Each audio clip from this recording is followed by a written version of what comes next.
যুক্তরাষ্ট্র চাইলেই ইসরায়েলি আগ্রাসন বন্ধ হবে মন্তব্য আব্বাসের। এবার অভিবাসী ইস্যুতে কঠোর হচ্ছে আয়ারল্যান্ড। যুক্তরাজ্য থেকে আশ্রয় প্রার্থীদের প্রবেশ ঠেকাতে হচ্ছে আইন।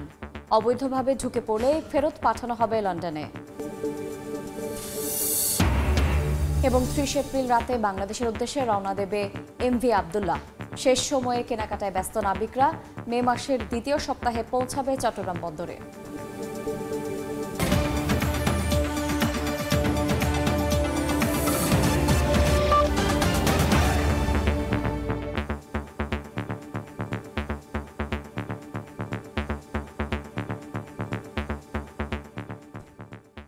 আন্তর্জাতিক সময়ের সঙ্গে আছি আমি শায়লা রহমান ইমা।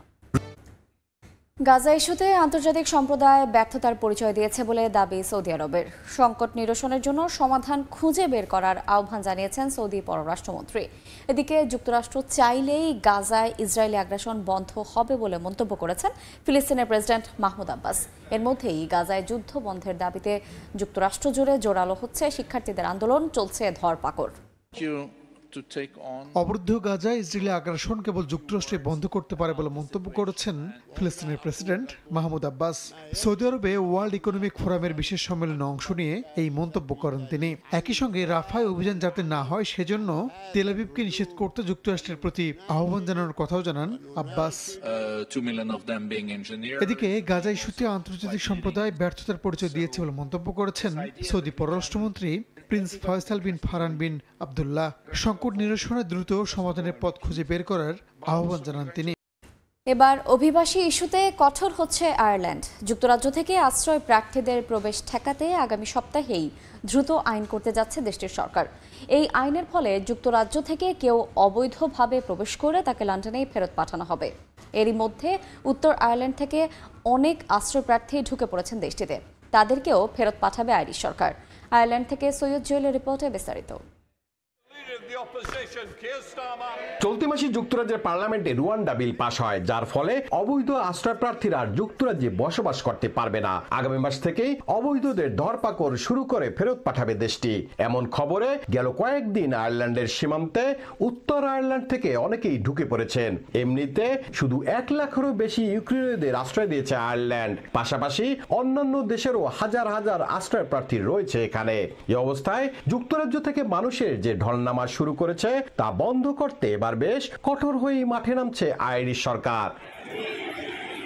প্রধানমন্ত্রী সাইমন হ্যারিস বিচারমন্ত্রী হেলেন ম্যাকেন্টিকে আগামী সপ্তাহেই মন্ত্রিসভায় আশ্রয় প্রার্থীদের ফেরত পাঠানোর জন্য কঠোর আইন আনার জন্য বলেছেন, যে আইনে যুক্তরাজ্য থেকে আসা আশ্রয় প্রার্থীদের যুক্তরাজ্যেই ফেরত পাঠাবে আয়ারল্যান্ড। এক সমীক্ষায় দেখা গেছে গেল 1 সপ্তাহে যত আশ্রয় প্রার্থী উত্তর আয়ারল্যান্ড থেকে রিপাবলিক আয়ারল্যান্ডে প্রবেশ করেছে তাদের 40% লন্ডনের নতুন আইনের কারণে। জরুরি আইন করার ঘোষণায় সরকারের প্রশংসা করেছেন স্থানীয় সহ প্রবাসী বাংলাদেশিরা। লন্ডন থেকে কোনো বাংলাদেশি আয়ারল্যান্ডে প্রবেশ করতে চাইলে তাদেরকেও সতর্ক থাকার পরামর্শ তাদের। যদি কোনো বাংলাদেশিরা ব্রিটেন থেকে আয়ারল্যান্ডে আসতে চান অবশ্যই এ ব্যাপারে চিন্তা ভাবনা করে আসবেন। আয়ারল্যান্ডের নাগরিকরা খুব খুশি, সেই সাথে আমরা যারা এখানে বসবাস করছি আমরাও আয়ারল্যান্ড সরকারের এই ডিসিশনে অনেক খুশি। গেল কয়েক বছরের হিসেবে আয়ারল্যান্ডে আশ্রয় প্রার্থী হিসেবে যারা ঢুকে পড়েছেন তাদের 80%ই এসেছে যুক্তরাজ্য থেকে। লন্ডন থেকে আশ্রয় প্রার্থীদের ধর ঠেকাতে আয়ারল্যান্ড যে পদক্ষেপ নিয়েছে, এতে করে সহজ আশ্রয় প্রার্থীর নীতি থেকে অনেকটাই সরে আসলো আয়ারল্যান্ড। সাথে এখানে নাগরিকদের এখানে সরকারের প্রতি এই সহজ নীতির ফলে যে ক্ষোভ ছিল সেই ক্ষোভটা অনেকটাই কমে যাবে বলে ধারণা বিশ্লেষকদের। সৈয়দ জুয়েল, সময় সংবাদ, আয়ারল্যান্ড। 23 নাবিককে নিয়ে 30 এপ্রিল রাতে বাংলাদেশের উদ্দেশ্যে রওনা দেবে সোমালিয়ান জলদস্যুর হাত থেকে মুক্ত জাহাজ এমভি আবদুল্লাহ। বর্তমানে আবুধাবির মিনা কাসার বন্দরে জাহাজটি কার্গো পণ্য বোঝাই করছে। মে মাসের দ্বিতীয় সপ্তাহে চট্টগ্রাম বন্দরে পৌঁছাবে জাহাজটি, এমনটাই জানা গেছে। শিবলিয়া সাদিকের রিপোর্টে বিস্তারিত। সংযুক্ত আরব আমিরাত ছাড়ার সার্বিক প্রস্তুতি নিচ্ছে 30 এপ্রিল রাতে জাহাজটি বাংলাদেশের উদ্দেশ্যে রওনা দিবে। এর পূর্বে জ্বালানি তেল গ্রহণের জন্য দেশটির ফুজিরা বন্দরে এসে সাময়িক অবস্থান করবে জাহাজ। আগামী 11 মে দিবাগত রাত অথবা 12 মে ভোররাতে এমভি আবদুল্লাহ 23 নাবিক সহ বাংলাদেশের কুতুবদিয়া চ্যানেলে পৌঁছাবে। এদিকে জাহাজের ক্যাপ্টেন আব্দুর রশিদ জানান, নাবিকরা অত্যন্ত ফুরফুরে মেজাজে রয়েছে। তারা ভিসা পেয়েছেন। শারজা অবস্থানকালীন নাবিকরা পরিবারের জন্য শপিং করেছে। বর্তমানে আবুধাবিতেও নাবিকরা টুকটাক শপিং সহ নিকট আত্মীয় স্বজনদের সঙ্গে দেখা করেছেন। বাংলাদেশ মিশন আবুধাবি ও বাংলাদেশ কনসুলেট দুবাইয়ের পক্ষ থেকে তাদের সার্বিক খবরাখবর রাখা হচ্ছে। শারজা অবস্থানকালীন জাহাজে নাবিকদের সঙ্গে দেখা করেন বাংলাদেশ আওয়ামী লীগের কেন্দ্রীয় পর্যায়ের কয়েকজন নেতা। এই সময় জাহাজের মালিক শাহরিয়ার জাহান রাহাত ও অন্যান্য কর্মকর্তারা তাদের সঙ্গে ছিলেন। আন্তর্জাতিক সময়ে আরও থাকছে ইউরোপের দেশ পোল্যান্ডের সাফল্য বাংলাদেশিদের, রেস্টুরেন্ট ব্যবসায় একচ্ছত্র আধিপত্য, স্টুডেন্ট ভিসায় গিয়ে প্রতারণার অভিযোগ, কমিয়ে দেয়া হচ্ছে ভিসা। তীব্র তাপপ্রবাহে পড়ছে ভারতের পশ্চিমবঙ্গ রাজ্য। গ্রাম থেকে শহর কোথাও স্বস্তির চিহ্ন নেই। রাস্তাঘাট ফাঁকা, বন্ধ দোকানপাট, পথে গণপরিবহনও কম। আচমকা আবহাওয়ার এমন বৈরী পরিস্থিতির কারণে কলকাতায় যাওয়া বাংলাদেশি পর্যটকরাও দ্রুত ফিরছেন নিজ দেশে। এ কারণে মারাত্মক অর্থনৈতিক সংকটে কলকাতার নিউ মার্কেট এলাকার শত শত ব্যবসা প্রতিষ্ঠান। স্থানীয়দের মাঝেও তীব্র গরমে বেড়েছে ভোগান্তি। বিস্তারিত জানাচ্ছেন সুব্রত আচার্য, ছবি তুলেছেন বিশ্বজিৎ দাস। রেকর্ড ভাঙা দাবদাহে পড়ছে সিটি অফ জয় কলকাতা, আর এতে মারাত্মক সংকটে পড়েছেন বাংলাদেশ থেকে আসা পর্যটকরা। তীব্র গরমে অনেকেই ফিরছেন প্রয়োজনীয় কাজ না শেষ করেই। রোববার কলকাতায় তাপমাত্রা রেকর্ড করা হয় 42 ডিগ্রি সেলসিয়াস, যেখানে শত শত বাংলাদেশি পর্যটককে দেখা যেত সেখানে হাতে গোনা কয়েকজন রয়েছেন শহরে, আর যারাও আছেন তারাও রয়েছেন নিতান্ত বাধ্য হয়ে। বাংলাদেশির সংখ্যা কমে যাওয়ায় চরম আর্থিক ক্ষতির মুখে পড়েছেন কলকাতার ব্যবসায়ীরা। এখানে তো যে গরম, এত গরম আমি আমার জীবনে দেখিনি, এবং আমার জীবনে সবচেয়ে বেশি গরম আমি অনুভূত হচ্ছে এখানে। কলকাতায় এসেছি, গতকাল গিয়েছিলাম নিউ দীঘা গিয়েছিলাম একটু ঠান্ডার স্বস্তির জন্য। ওইখানেও গিয়ে দেখি গরম। এখন গরমে কোথায় যাব আমি বুঝতে পারছি না। এর ভিতরেও ঘুরছি বেরোচ্ছি, সমস্যা নেই, ভাল লাগছে আমার কাছে গরমটা। কলকাতা থেকে আমি দার্জিলিং এর ঠান্ডার কোলেই যাচ্ছি। একদম পুরো ফাঁকা, কারণ অনেক গরম। সেই গরমের কারণে এখানে যারা আসছে বেশি লং টাইম সময় নিয়ে অতীব প্রয়োজন ছাড়া কেউ থাকছে না। যেমন আমার কালকে ডাক্তার অ্যাপয়েন্টমেন্ট, যার ফলে আমি বাধ্য হয়ে আজকে থাকতে হচ্ছে। ব্যবস্থা ভালো তো নেই, মোটামুটি চলছে। ব্যবসা বাণিজ্য তো খুবই খারাপ অবস্থা চলতেছে। প্রতিদিন আগের দিনের তাপমাত্রার রেকর্ড ভাঙছে শহরে। আলিপুর আবহাওয়া দপ্তরের পূর্বাভাস, সোমবার আগের রেকর্ড ভাঙবে তাপমাত্রা। আবহাওয়ার এমন বৈরী পরিস্থিতিতে নাজেহাল কলকাতার মানুষও। কলকাতার বাংলাদেশি অধ্যুষিত এই নিউ মার্কেট অঞ্চল প্রায় ফাঁকা। নিতান্ত প্রয়োজন ছাড়া কেউই বাংলাদেশ থেকে আসছেন না কলকাতায়। কিন্তু যারা আসছেন তারা বলছেন তীব্র গরমে অতিষ্ঠ হয়ে গিয়েছেন।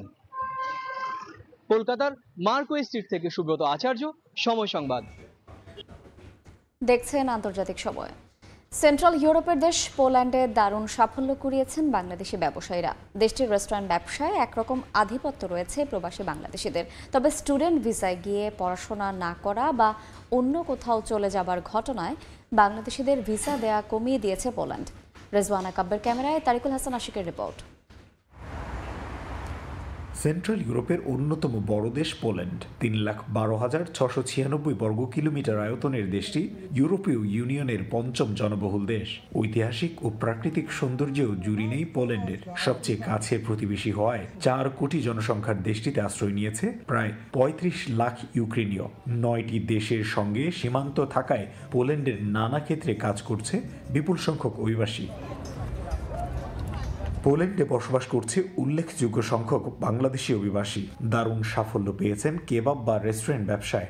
রাজধানী ওয়ার্সো, ক্র্যাকো, অস্ট্রভ সহ দেশটির বিভিন্ন শহরে গড়ে উঠেছে বাংলাদেশি মালিকানাধীন প্রায় 1000 রেস্টুরেন্ট। সেসব রেস্টুরেন্টে কাজ করছে পোলিশ, বাংলাদেশি, ইউক্রেনীয় সহ বিশ্বের বিভিন্ন দেশের অভিবাসীরা। দিন দিন বাড়ছে এসব ব্যবসার পরিধিও। আমাদের প্রায় 126টা অ্যাক্টিভ ব্রাঞ্চ আছে, ইভেন পর্তুগালেও আছে আমাদের ব্রাঞ্চ। ওখানে হয়তো বা আরো বাড়তে পারে। আর জাহির কেবাবের আশেপাশে আরো বাংলাদেশি আরো অনেক অনেকেরই ব্যবসা আছে।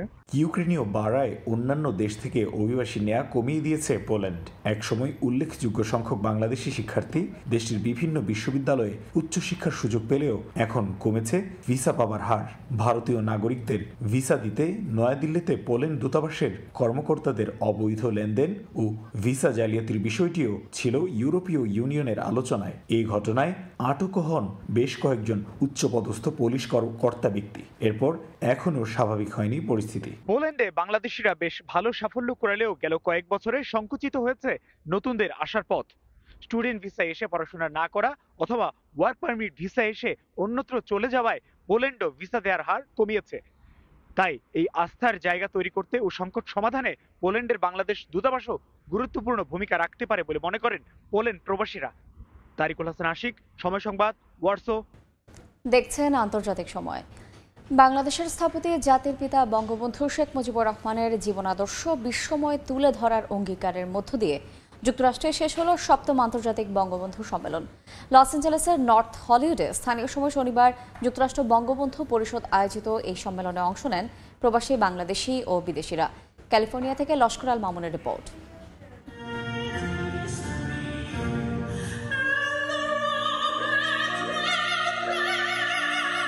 বঙ্গবন্ধু মানেই বাংলাদেশ, আর বাংলাদেশ মানেই বঙ্গবন্ধু। স্বাধীনতার মূল মন্ত্রে হ্যামিলনের বাঁশিওয়ালার মতো সমগ্র জাতিকে এক সূত্রে গেঁথেছিলেন তিনি। রাজনীতির কবি, বাংলাদেশের মহানায়ক, জাতির জনক বঙ্গবন্ধু শেখ মুজিবুর রহমানের চেতনা ও আদর্শ বাঙালি জাতি এবং সমগ্র বিশ্বে তুলে ধরতে যুক্তরাষ্ট্র বঙ্গবন্ধু পরিষদ বহু বছর ধরে আয়োজন করে আসছে বঙ্গবন্ধু আন্তর্জাতিক সম্মেলন। এবারের 7ম আন্তর্জাতিক বঙ্গবন্ধু সম্মেলন অনুষ্ঠিত হয় লস অ্যাঞ্জেলেসে। আজকে আমেরিকার বিভিন্ন প্রফেশনে রয়েছে, তাদের পরবর্তী প্রজন্ম এই ধরনের সম্মেলনের মধ্য দিয়ে বঙ্গবন্ধুকে জানতে পারবে।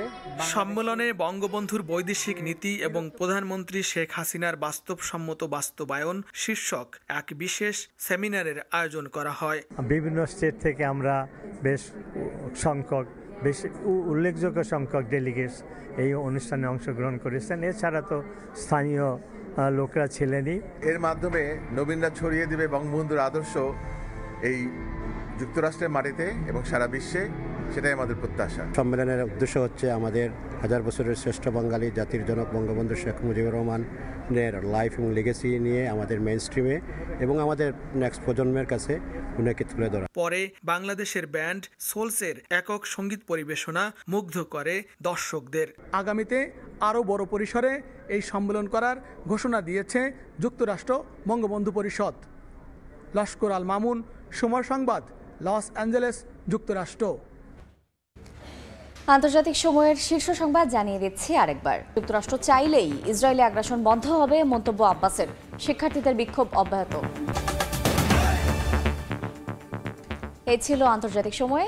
সময় সংবাদের সঙ্গে থাকবেন সহকর্মী মাহদি ইসলাম ধ্রুব। ইমা, আপনাকে ধন্যবাদ। সময় সংবাদ নিয়ে ফিরছি কিছুক্ষণ পরে, সঙ্গেই থাকুন সময়।